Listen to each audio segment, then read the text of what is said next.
general election. We've been down this road before, 20 years ago. Now, on page 2 of that paper, it talks about brother against brother inside the resurgence of the country's political intolerance. It's 358 days to the next election. You come from that part of the country and seeing investments destroyed simply because of political campaigns. How does that make you feel? Thank you, Fred. It is sad to see the things happening 1 year before elections. But again, it is sad that our reality is this is what happens in every election. Since I started voting, I don't know one election that was not tensed and that was not seeing ugly incidences like this. And it is sad that we don't have signs that other elections coming will be calm, peaceful, and more tolerant. The problem is, according to me, the country, as a country, we need to deal with the software, the people themselves. And this is the reason why I would say that, Fred. We have, today we are discussing Homa Bay. Maybe Homa Bay happened too fast, immediately after Nakuru, so we didn't have time to discuss Nakuru. But we've seen a lot of this happening in every other part of the country, including other Linda Mwananchi rallies, except a few that were really great, like Bungoma and Trans Nzoia and Kakamega of recent. But then, something that I think we are missing as a country, as a people, is dealing with ourselves and our thinking. And this is my reasoning. Is it possible now, with the kind of acceptance and love I saw the people of Bungoma showing Honorable Sifuna, Senator, as Linda Mwananchi or a presidential candidate, how much money do you think you can give me to go and corrupt people there to do the same thing, barricade roads for him and do all those ugly things?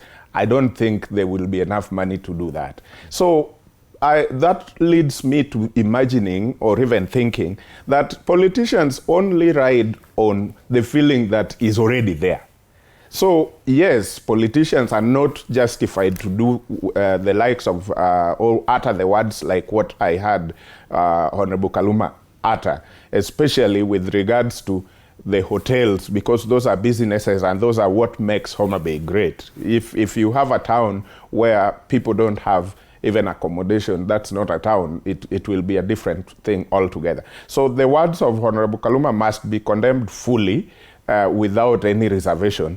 But again, we must not forget that for people to barricade roads, because where they were in Nyandiwa or that part of Gwase or Suba South, there are only 2 exits. You either have the route coming from that side of Gwase to Sori and coming back to Rodi, where Kaluma is the MP, or you have the other side of Sindo going to the route coming from Bita and then coming to Homa Bay. So those are actually the 2 routes. And both of them were actually barricaded. And I think I remember Orengo having a problem around there, you trying to use the access through Sori. So if those were all blocked, then it means the politicians of that area are already seeing that this is the feeling of the people about maybe the group coming.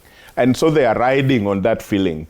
Because if that was not the case, then it would be easy to imagine that I can now go to Bungoma as long as I have money and I can make the people of Bungoma barricade roads for Sifuna. I don't think that will be happening or can easily happen. We're assuming it's not the common Mwananchi who does this. These are hired goons at work. It's not the people of Homa Bay who come out of their houses and say we are blocking the roads. If they are hired goons, which part of this country has goons where we go and hire like a market? Which one? Because we have used this a lot. When it is Mount Kenya and ugly things are happening, all the leaders there claim that even the people, they were not our people. these people were ferried. So, and then if it is Homa Bay, the people there will say, they are not our people. So where are these people kept? Which is this market where you walk, you hire goons? Are you saying there are no goons for hire? There are goons for hire, but we can't claim that every time it happens in my area, it is not our people. They came from elsewhere. Let us just accept it is our people.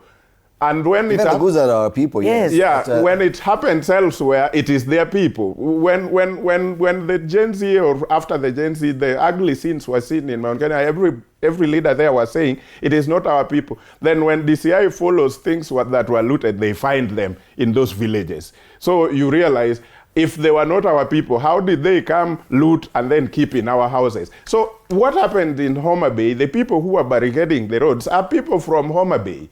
We can't say someone was brought from elsewhere to barricade road in Homa Bay.